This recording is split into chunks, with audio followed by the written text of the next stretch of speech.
Imagine করতে করতে আমাদের সাবকনসিয়াস ব্রেনে সর্বোচ্চ শক্তি দিয়ে আমি আমার ইমাজিনের জায়গায়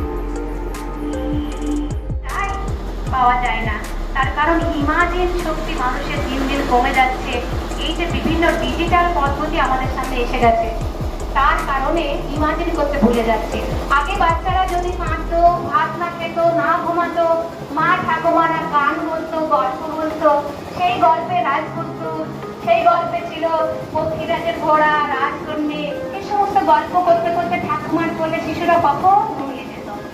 আর সেই ঘুমাতে ঘুমাতে সকালবেলা উঠে স্বপ্ন দেখতো, আমি রাজপুত্র দেখেছি, আমি রাজকন্যা দেখেছি। অ্যাকচুয়ালি ইমাজিন করতো। সেই ইমাজিন ক্ষমতাটাকে তৈরি হয়ে গেছে। এই মুহূর্তে আমি যে কথাগুলি শুনবো সম্পূর্ণরূপে আমি মনে করতে পারবো এবং আমি ইমাজিন করবো আমি এই মুহূর্তে যে জায়গায় যেতে চাইছি সেই জায়গায় আমি পৌঁছাতে পারবো আমার ইমাজিন শক্তি দিয়ে। অতএব আমরা আজকে যাব মাদ্রাসাতে একটা ছোট্ট ডিনার পার্টি। অতএব আমরা প্রত্যেকে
One.